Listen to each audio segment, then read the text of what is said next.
Salut les gens. Je voudrais que vous regardiez bien attentivement la photo dont je me suis servi pour faire la couverture de cette vidéo. Vous allez y voir des hommes en civil qui passent au milieu de gardes mobiles et en leur tapant dans la main. Cette photo, elle a été prise hier soir euh, à Paris devant la préfecture de police euh, pendant les manifestations de policiers. Et cette photo que je pense, enfin moi en tout cas je ne l'avais vue nulle part, je n'en ai pas entendu parler dans la presse, euh, et je l'ai découverte grâce à un ami qui me l'a envoyée. Cette photo montre clairement des gendarmes qui étaient censés faire le barrage devant la préfecture de police pour empêcher les flics d'avancer, les gendarmes s'écartaient et laissaient accéder les policiers. C'est quasiment aussi symbolique que des CRS qui, lors d'une manif, ôtent leur casque et laissent passer les manifestants. Alors, au-delà du geste de solidarité, cette photo, elle est importante pour bien des choses. D'abord, elle est importante parce qu'elle a été cachée.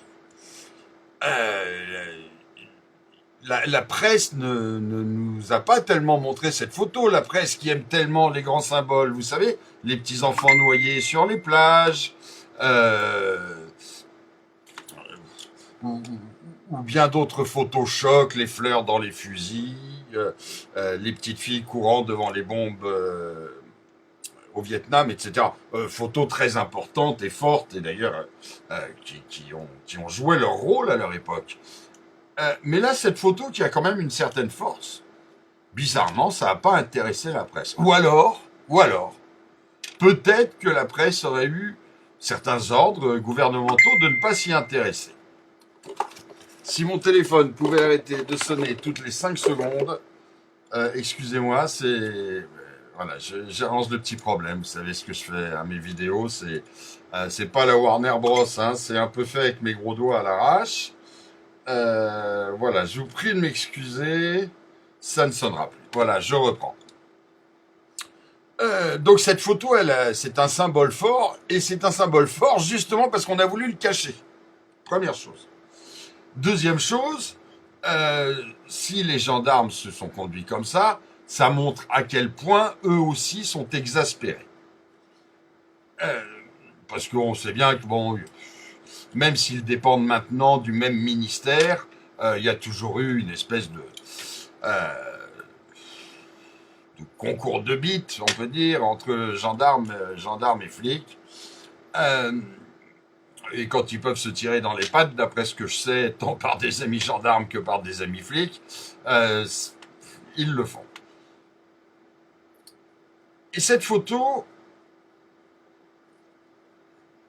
elle est importante parce qu'elle montre clairement qu'il y a quelque chose qui est en train de se passer. Et cette chose qui est en train de se passer, cette colère de la police contre le gouvernement, j'ai très peur qu'elle s'essouffle. J'ai très peur qu'elle s'essouffle et je crois vraiment que c'est notre rôle à tous, à nous tous, qui passons notre temps à dire que nous sommes exaspérés par le gouvernement. C'est notre rôle de soutenir la police.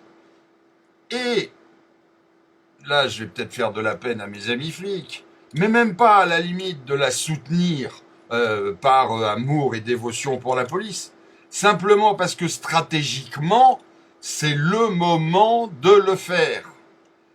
C'est une chance exceptionnelle pour les citoyens de pouvoir défiler avec la police, alors que d'habitude, ils défilent plutôt contre. Hein. Alors, ça m'énerve de voir beaucoup de commentaires de gens qui disent oui, mais ceci pendant les manifs, cela. Je vais pas repartir là-dessus dans la vidéo parce que de toute façon, je trouve que souvent ce sont des arguments ou bêtes ou injustes ou très comment on dit quand on ne voit qu'une seule chose. Pardon, je trouve pas mes mots, c'est pas grave. Mais on a là une occasion unique d'aller dans la rue et de cogner ce putain de gouvernement. Vous savez, l'ennemi de mes ennemis est mon ami. Même si certains ont pu considérer qu'hier cet ennemi était un ennemi, peu importe. Aujourd'hui, en ce moment, l'ennemi de mon ennemi est mon ami.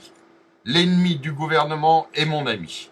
Et je vais vous dire, que ça soit les flics, mais moi j'en ai tellement marre, je les déteste tellement. Si vous saviez comme je les hais, ces enculés, mais comme je les hais, et puis que ça soit PS, Sarkozy et tout ça, vous vous rendez compte la merde dans laquelle ils ont foutu. Depuis que je m'occupe de la meute, évidemment, je me documente de plus en plus, parce qu'il faut que j'alimente mon combat politique. Mais on se rend compte de choses, comment la France a été vendue au Qatar par Sarkozy, comment la France est vendue à l'Arabie Saoudite par Hollande. Et je suis pas en général un grand défendeur des thèses complotistes. Mais là, putain, on se dit que ça peut pas être comme ça par hasard, quoi. Il y a quelque chose derrière ça, il y a un projet. Ces gens sont pas complètement dingues ou inconscients. Ils font de la merde, mais ils la font sciemment. Ils savent ce qu'ils font.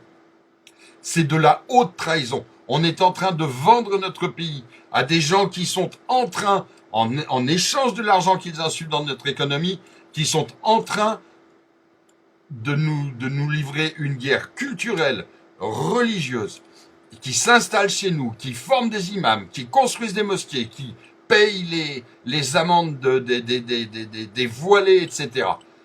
Et tout ça avec la bénédiction de notre gouvernement. Il est hors de question que ces gens nous regouvernent un jour. Et vous savez ce qui va se passer si on les renverse pas? Ce qui va se passer, c'est très simple. C'est qu'au premier tour des prochaines présidentielles, le Front National va gagner. Il se présentera donc au second tour. Et que quel que soit l'âne, avec un porte-jartel qu'on mettra en face du Front National, il gagnera parce qu'il y aura encore plus de 50% des électeurs pour avoir peur du Front National. Je me positionnerai pas sur le Front National. Moi, je vous jure que je le préfère à n'importe lequel de ces enculés de droite, gauche, molle, Sandberg, dégueulasse, caca, ça pue. Hein. Mais je préférerais aussi Mélenchon à la limite. Hein. Je m'en fous. Je ne veux plus de ces gens qui nous ont trahis, qui nous trahissent, qui ont vendu la France, à qui on ne peut pas faire confiance et qu'il faudra faire passer en cour de sûreté un jour. Donc arrêtez, je vous en prie. Vos histoires de oui mais pendant les nuits debout ou pendant les lois El Khomri les flics nous ont tapé dessus. Déjà ils faisaient leur boulot hein. Et puis de toute façon il y a un moment stop, faut oublier. Il faut profiter de l'occasion qui nous est donnée. Il faut aller avec les flics. Et moi je serai à toutes les manifestations où je pourrai aller